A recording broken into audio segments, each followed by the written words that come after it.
Welcome back, viewers. I'm Quincy, or Coach of the Gallivanting Gallades, and this is another APDL game I have for you. It is the last game of the final season for myself, and it is a game that matters very, very, very much. I am playing the Florida Florges, and between him and the Castelia City King Gambits, all three of us are in a race for the 4th playoff spot.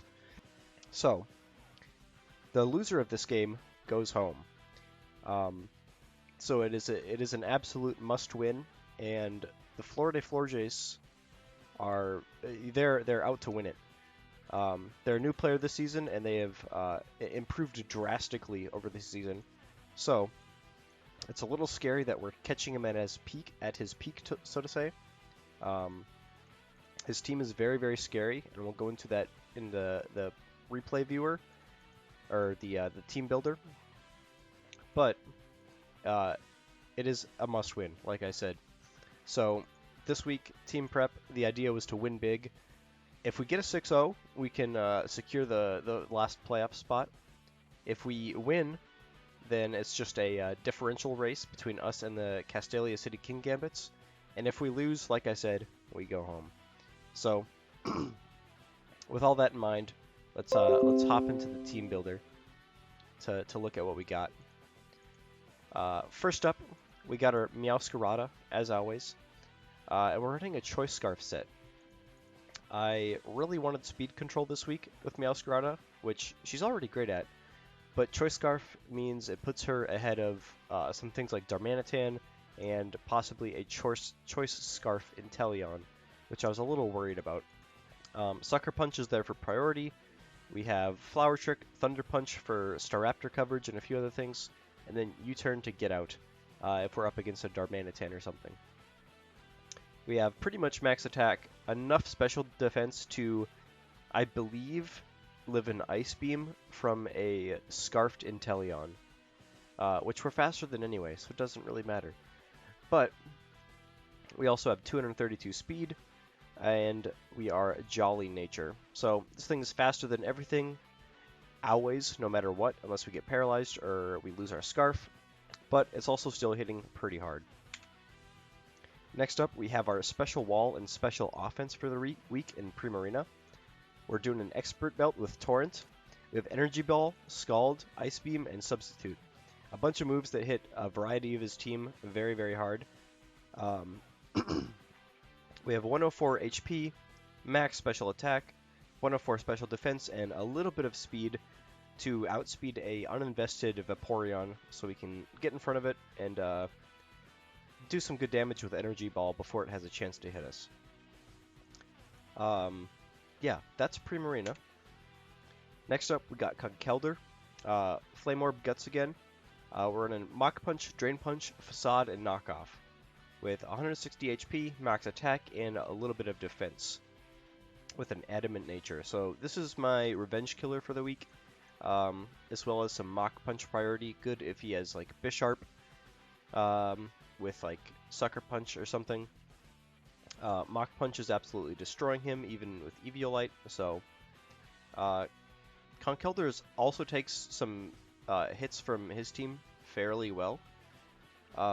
It doesn't appreciate a Staraptor Brave Bird, but some other physical hits it takes pretty well. Even like a Rapidash Play Rough, Darmanitan, Flare Blitz, I think it is. It takes that pretty well. So that was Conkeldurr. But Ursaring, we're also running a Gut set, but we have Eviolite on him. So this is our general wall for the week, as well as being another Revenge Killer. We got Body Slam, Shadow Claw, so we can damage the Dusknoir on his team. Then we got Rest and Sleep Talk. So, interesting fact about Ursaring, Rest actually procs Guts, which is pretty cool. So if we take a hit and go to sleep, we can Sleep Talk and do some big damage with Shadow Claw and Body Slam.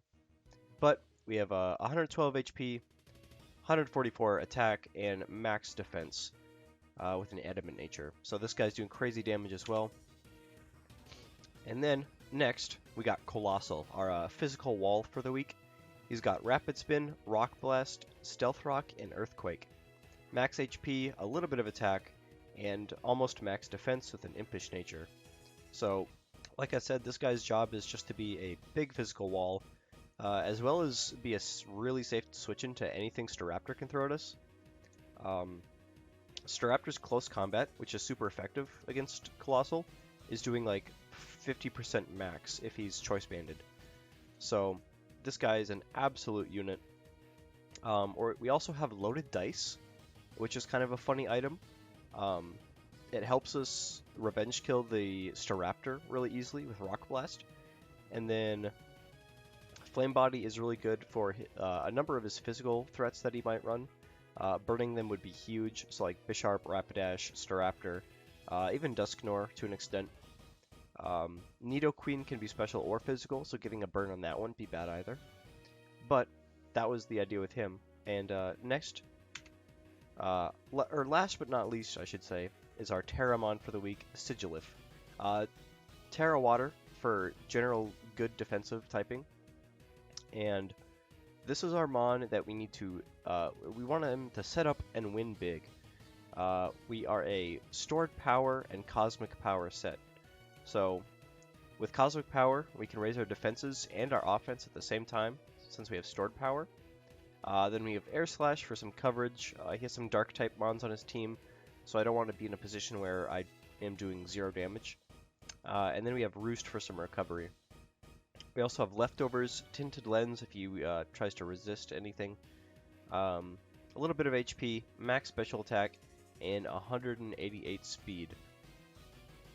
Now I forget exactly what the speed investment was to outspeed, but I think it was Nidoqueen. So this thing outspeeds Nidoqueen and can just start setting up cosmic powers, roosting, and just be really annoying overall. But that is the team. So the general idea is to win big, and Sigilyph accomplishes that really well. Then we have some other general good things on our team, like Coalossal can switch into some big hits, Meowscarada with speed control, and then a couple of things that just do really big damage to secure some kills in the game. But without further ado, let's hop into the replay viewer. So, hopping into the game here, we're looking at his team, and we're looking at Darmanitan, Staraptor, Nidoqueen, Bisharp, Dusknoir, and Vaporeon. So, no Inteleon, which was a little unfortunate. Primarina was eating those hits very well, but it's also soaking up any hits from Vaporeon very well as well, so not too bad. I was a little surprised to not see it, but other than that, I pretty much see what we prepped for. So, starting off, I lead with Meowscarada, just because I know I can U-turn out of anything, and he has Darmanitan. So, we U-turn out, and I believe we go into Coalossal, and he also U-turns. So he goes into Nidoqueen, expecting a ground move. I kind of make a read and go for Sigilyph. Luckily, that's what he clicked. And we get an opportunity to Terra type and start hitting stored power. So, we're 2 stored powers deep, or cosmic powers deep, and he burns us, which is okay. Toxic would have been much worse. All burn really does is remove our leftovers recovery, so it's okay. But we get to 3 cosmic powers, and then we start trying to kill this thing. I get a little bit scared of Destiny Bond, so I'm hitting Air Slash instead of cosmic power here, and I get a flinch, which is nice. This one doesn't flinch. Earthquake, he's not doing any damage. We completely tank that. And then I miss another Air Slash, and here's where my life flashes before my eyes. So he gets a crit there and nearly kills us. But we live on 3% after leftovers and burn damage. So yeah, I start roosting right after that. And without crits, he really isn't doing any damage. However, with this many cosmic powers, stored power is not one-shotting him. So I end up getting another one off here this turn. Just so I can one-shot him without being afraid of Destiny Bond coming out. And I believe I do that this turn. So yeah. Dusknoir goes down, first kill of the game, and we're sitting at a +6 Sigilyph. I meant to pause that, but he comes in with a Vaporeon, which we're not one-shotting, but Vaporeon also isn't likely doing a ton of damage to us. So I'm free to just hit another Stored Power, and unfortunately, we get a crit there. I did calc this after the game. It kind of matters. We would be two-shotting it. However, this Vaporeon also isn't doing any damage to us. So, best case scenario, he just would have taken a couple of roosts off me. So it doesn't matter a whole lot, I think, but it is still unfortunate.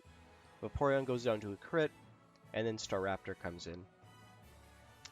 Close combat, and on that turn, he gets a crit against us. So the hacks are officially equal.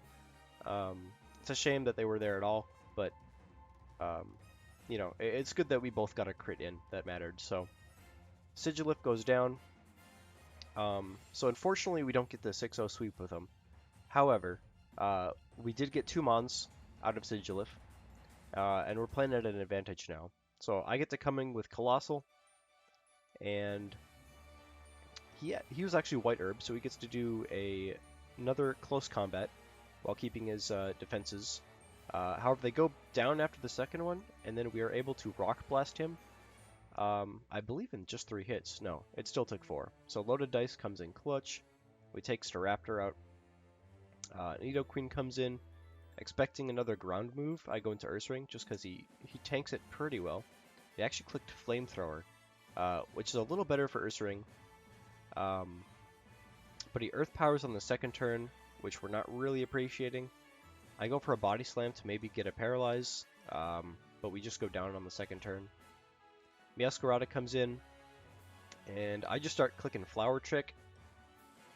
It's doing pretty good damage against Nidoqueen and Darmanitan. Against Bisharp, it's not doing a whole lot, but he ends up switching into Darmanitan, so we're able to 2-hit KO this thing because of Choice Scarf.